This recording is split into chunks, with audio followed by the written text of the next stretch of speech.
Welcome to Celestial Insights, a weekly podcast that brings the stars down to earth. I'm your host, astrologer, coach, and intuitive Celeste Brooks. My purpose is to provide practical, unique, and insightful guidance to help you navigate the energies of the week like a boss. Hello, this is Celeste of Astrology by Celeste, and on this episode, I will discuss the astrology for the week of May 17th, 2026. First, I would like to remind you I'm having a free webinar on May 31st about Jupiter's entrance into Leo. I'm calling it the Lion, the Witch, and the Wardrobe. You can sign up in the show notes or go to my website, astrologybyceleste.com, and sign up there. There was a technical issue for some people, but it is fixed. So if you had any problems, please go back. The theme of this week is Around the World in 80 Days. And there's three big things I'd like you to think about as you navigate this week. The first is that Mercury will enter Gemini from May 17th through June 1st. This is one of the signs that it rules where it can do what it does best. Communicate, move, trade, gather information, connect people, and spread ideas quickly. Gemini is mutable air. This is fast, quick energy. It's very mental and busy.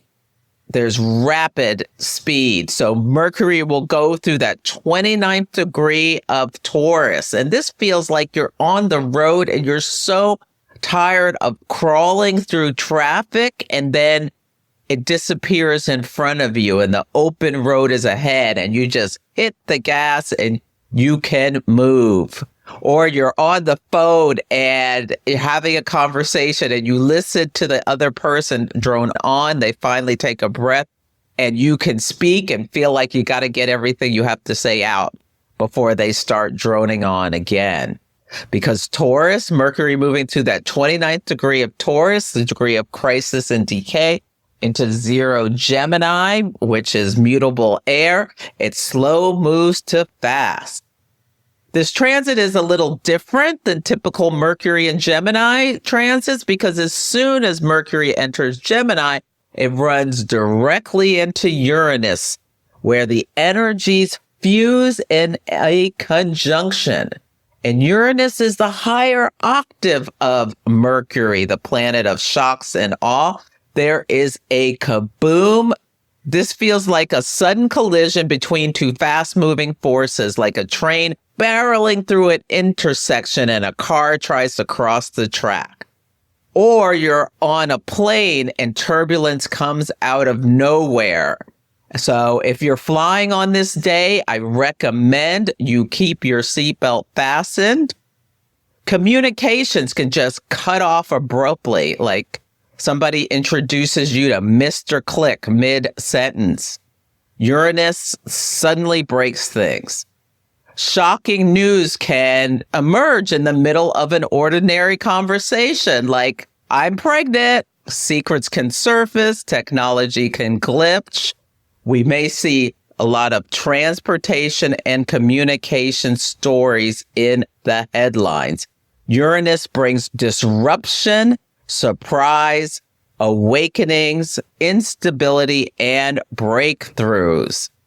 Now, Gemini rules communication systems, transportation, media, trade routes, travel, and the lungs. What jumps out at me about this transit is that when Uranus first entered Gemini on April 25th, there were two striking stories that emerged.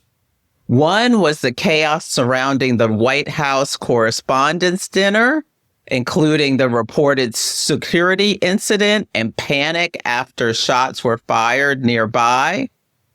And another is, we didn't find out till later, but the wife of the man who's considered patient zero for the Hanavirus cruise story boarded a plane to South Africa before becoming seriously ill and dying. Both stories carry strong Uranus and Gemini symbolism. Now, Mercury activates that same degree, so the question becomes, what developments or revelations are we hearing about related to both of those stories? You may be hearing news about both of those things on this day. Underneath the speed and the chaos of the shock of Uranus, important information will be emerging. And they could be related to, obviously, the war, global instability, illness like that hantavirus, as well as big media stories. So discussions around the underwater communication cables in the Red Sea that Iran is taking control over, that impacts internet infrastructure, as well as a lot of financial data goes across those cables. That could be a big discussion during this transit. Personally, this transit is excellent for writing, brainstorming, journaling, networking, studying, podcasting, all the things that you use your mental processes and your ability to communicate, and you want it at its best and most snappy and witty and fast.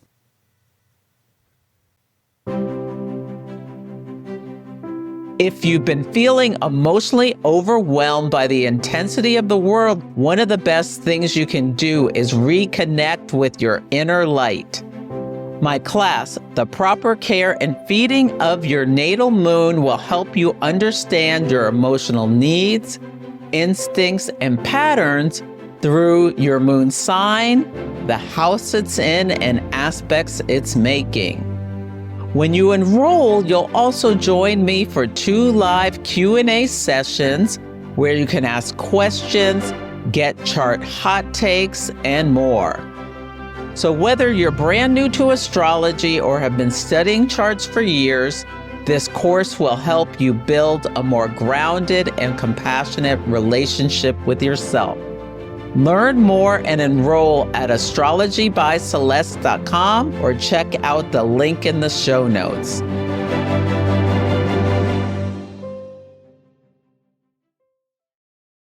The next thing I want to make you aware of is that Mars will enter the sign of Taurus from May 18th through June 28th.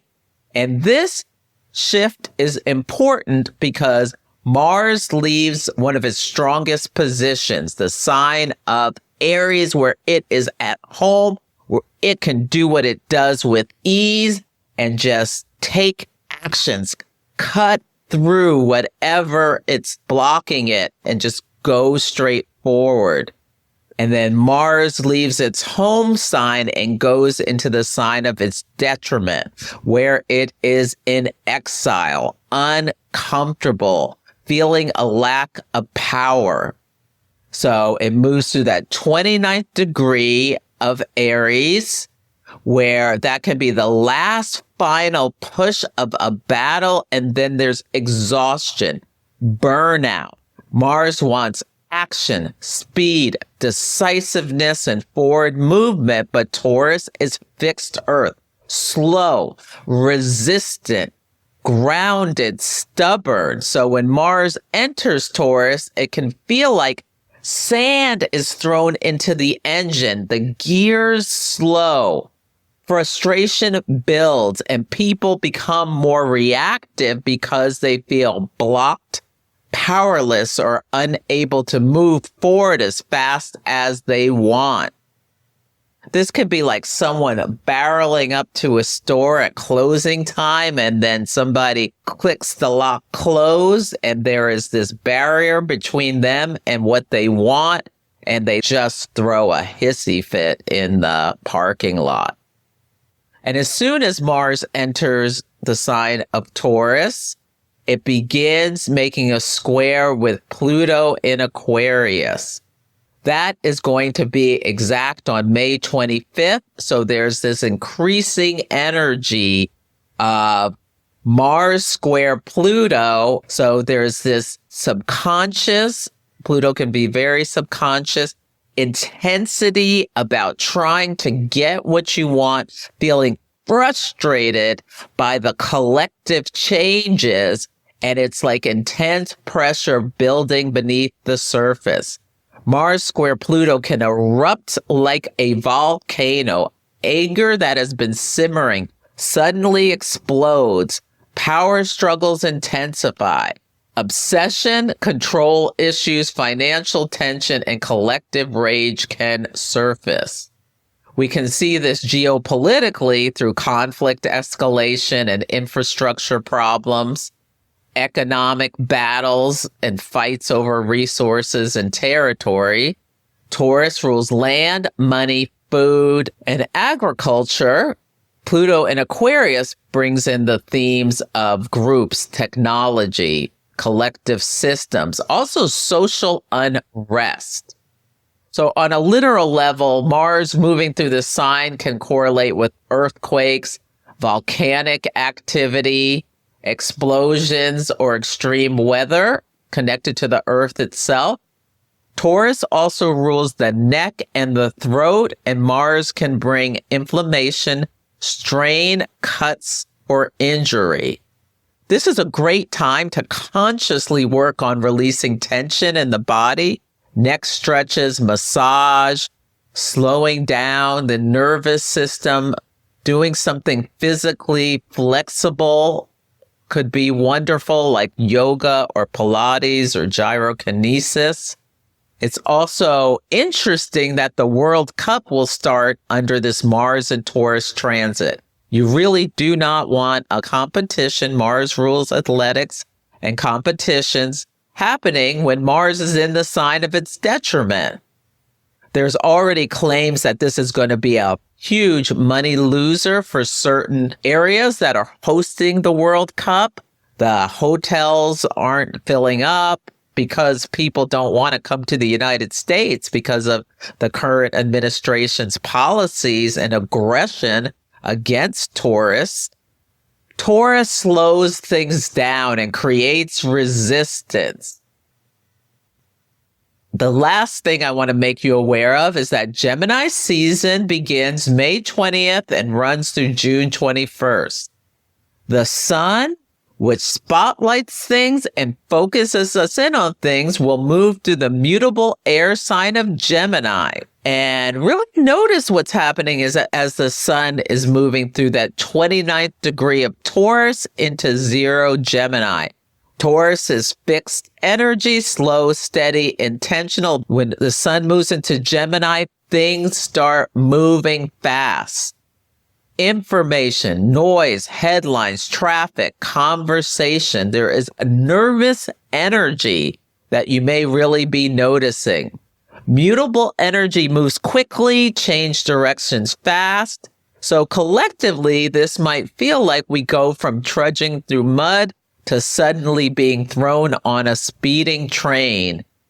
The pace of information accelerates. News moves faster or not at all. This could literally be communication breaking down, but conversations can become more reactive and people mentally may feel more scattered, overstimulated, anxious, curious, and restless.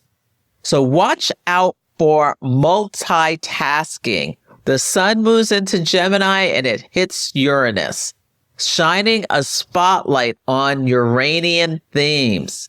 Uranus disrupts, shocks, awakens, destabilizes, reverses, invents, modernizes, and accelerates.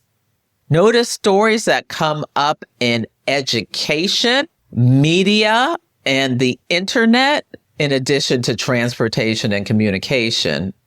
Speaking of the body, the hands, shoulders, arms, nervous systems, and lungs are ruled by the sign of Gemini. We may hear surprising developments, as we do all the time, about AI. People are apoplectic about these data systems. that they're trying to put in different areas of the country. And that can be a big story related to what we're seeing this week, where Mars and Taurus, some people are taking action to stop their communities from being destroyed with these data centers.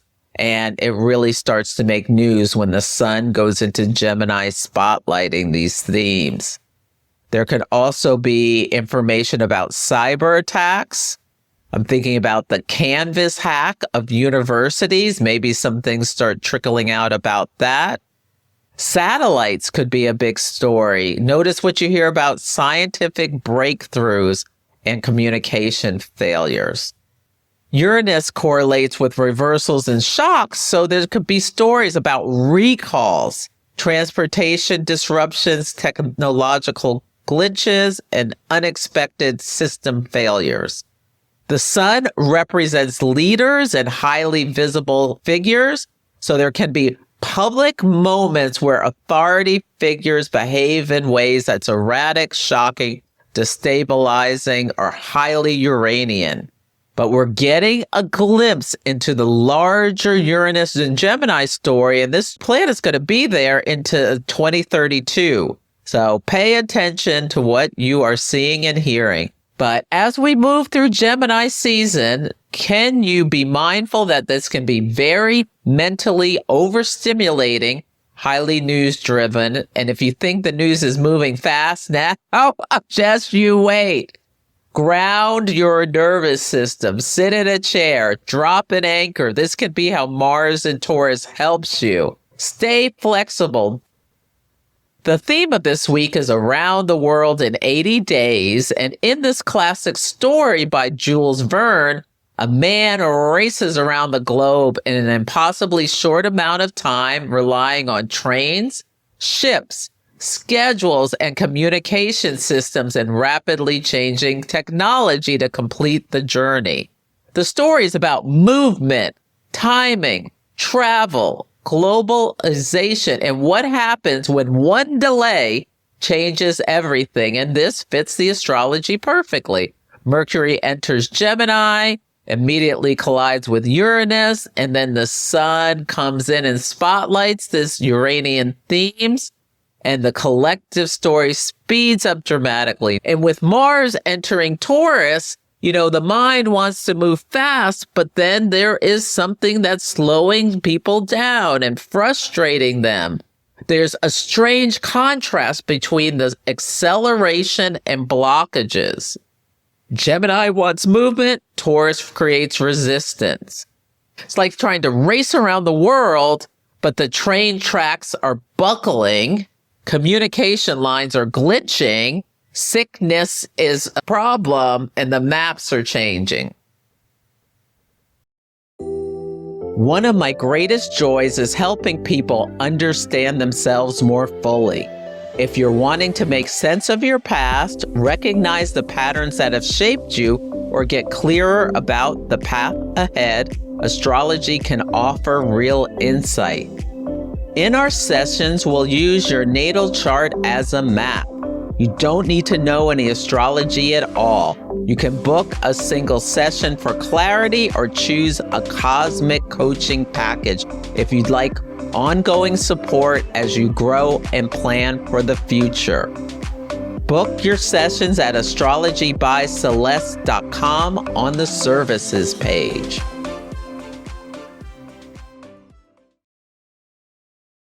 On Sunday, the word of the day is turbulent. Mercury enters the air sign of Gemini at 3:26 a.m. Pacific time. And the moon in Gemini is square the nodes in Pisces, North Node, Virgo, South Node, both at 5 degrees. People are at a crossroads. There's mental stimulation. And then Venus in Gemini sextiles Chiron in Aries at 28 degrees. Now, we just had a new moon yesterday, and there was energy of conflict related to it, or some kind of sudden health problem. And there can be unexpected, shocking news with Mercury and Uranus meeting at 1 Gemini. So There's just a lot of fast moving energy on this day. This could be about like some kind of tornado makes big news. But if you're traveling, or just a metaphor is to keep your seatbelt fastened. With Venus and Gemini sextile Chiron, you can mend fences with someone. So if there's been a problem, it's a great time to talk it out and think about how you can go to compassion, the moon squaring the north node in Pisces, rather than criticism, the south node in Virgo. Monday, the word of the day is bonkers. There's so much changing energy on this day. There is going to be big stories related to the transits. Mars enters Taurus at 3:25 p.m. Pacific time. So something's going on where there's like a slowdown of conflict that gets boom. It could be explosive. And then Venus enters the sign of Cancer at 6:05 p.m. Pacific time on a world point from May 18th through June 13th.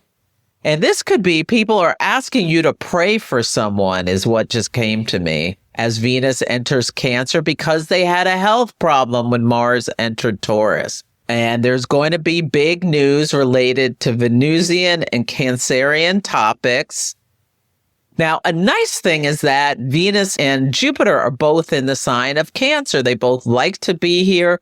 Jupiter is actually exalted in this sign, and they are moving together to meet on June 9th at 25 degrees of Cancer.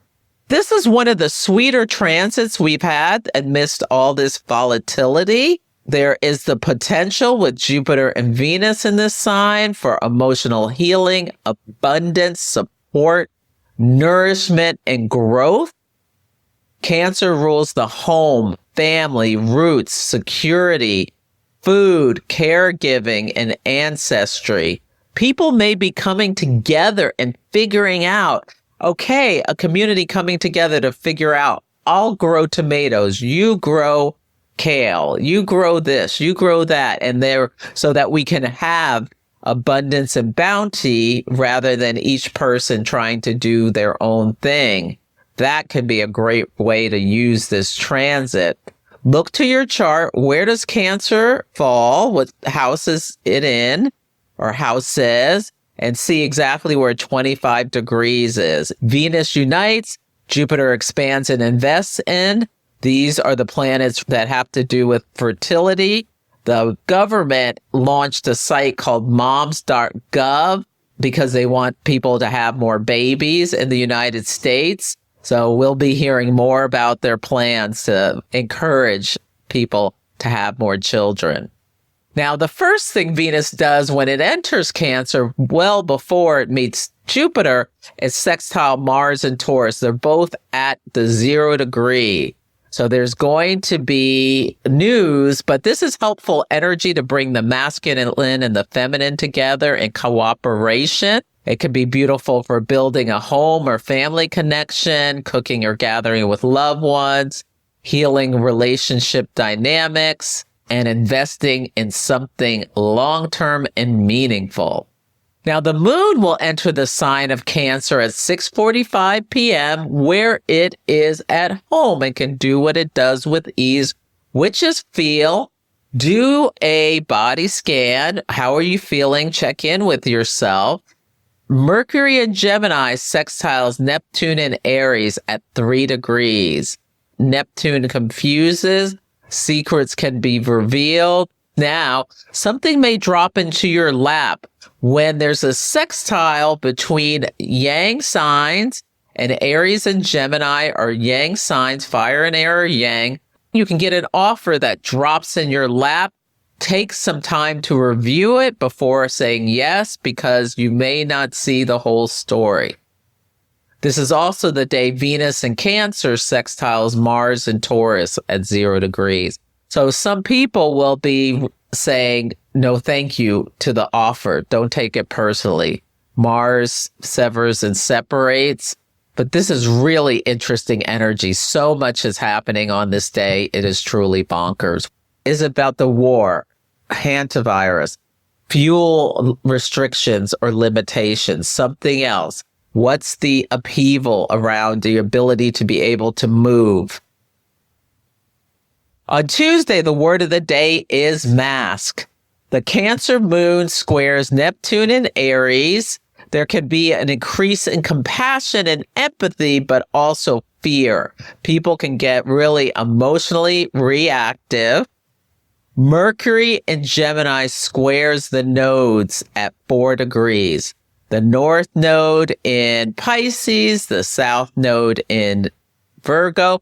There is crossroads energy where you're trying to go straight, but you got to turn right or left. And if you can go with the flow, Pisces, rather than lose your mind with being critical and dissecting everything, you will be better for it. Can you think logically with Mercury in its home sign of Gemini? Understand what you can control. You can't control the difference between the two. The moon squares Saturn in Aries at 11 degrees of each sign. So moon square Saturn, there is disappointing news. And Mercury in Gemini is trine Pluto retrograde in Aquarius. There can be some kind of reversal related to transportation or communication. You may start noticing people wearing masks out. We have a waxing crescent moon at 14 degrees of Cancer, where we start to see the light of what was seeded at the new moon in Taurus conjunct Algol, the beheading star. The sun is at that last 29th degree of Taurus. So there is a Taurian crisis around resources. We already know this with nothing going through the Strait of Hormuz, but it also could have to do with health. On Wednesday, the word of the day is nervous. So this is a great day to just be aware of how you're feeling. Do a body scan. The moon meets Jupiter at 21 Cancer. This can be really sweet energy, but Jupiter makes everything bigger, so it can just bring more emotions. And then the Cancer moon will square Chiron at 28 degrees in Aries. So this can be people feeling emotionally reactive. Cancer rules the stomach. I wonder if there'll be news about these soldiers. News has been coming out about sailors on these Navy ships who have not gotten enough to eat. Some have lost like 20, 30 pounds. Maybe the mainstream media will finally start to pay attention. Gemini season begins at 5:36 p.m. Pacific time. So notice what the story is. What are we spotlighting? Are you feeling any nervous energy? The Leo moon begins at 7:47 p.m. Pacific time. Leo is a fire sign that is joyful, youthful, desiring creativity. It has leadership energy. People can be ready to show up and show out. You may notice people wearing more red, being more dramatic. And then the Leo moon squares Mars and Taurus, both at 1 degrees of each respective sign.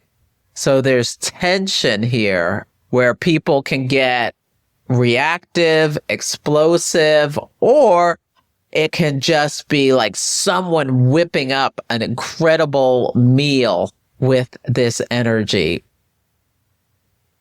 On Thursday, the word of the day is crater. The Leo moon opposes Pluto retrograde at 5 degrees of each sign. This is going to be really interesting to see. Wow, the tape is pulled back. What are people seeing related to their ability to have fun that's limited in some way by the opposition to Pluto? Or you may see a celebrity get embarrassed for some reason at this time. Venus in Cancer is squaring Neptune in Aries, both at 3 degrees. Try not to act out of emotion. This can be a time where people are feeling really a little bit insecure about their comfort, security, resources. On Friday, the word of the day is surge. The Sun meets Uranus at 1 degree of Gemini. This is Uranus Cazimi, where you can ask for a favor from the authority. And it could be something Uranian about tech things.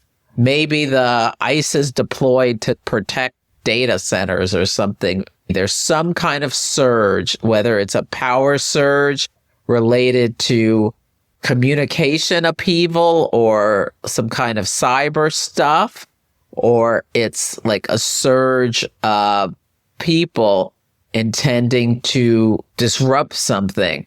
Mercury and Gemini sextile Saturn in Aries, both at 11 degrees. So Mercury is moving so fast. It entered Gemini on Sunday, and by Friday, it's at 11 degrees. A lot of this may be about protests and disruptions around these data centers going near people's homes. Venus in Cancer is trying the North Node in Pisces. So groups of people organizing, mobilizing to protect their homes is what could be coming together with that Venus in Cancer sextile Mars in Taurus. The Virgo moon begins at 11:56 p.m. Pacific time. You can think about Virgo brings order to chaos. People will be organizing, getting their information together, categorizing, really getting the details about how they can come together. On Saturday, the word of the day is simplify. The Virgo moon squares Uranus in Gemini at 1 degree. Great for idea generation as Mercury is in its home sign. Watch out for nitpicking. The first quarter moon in Virgo, where the sun is in Gemini and the moon is in Virgo, is at 2 degrees. This can be a great first quarter moon to put together a plan and put it in action. Because Mercury, which rules both signs, is at home in Gemini, where it can communicate with ease, and Virgo brings in the systematic movement and planning as it's an earth sign. So you bring the air with the earth, the idea with the plan. This next week can be really powerful. And Venus in Cancer is King Kong's Pluto retrograde in Aquarius.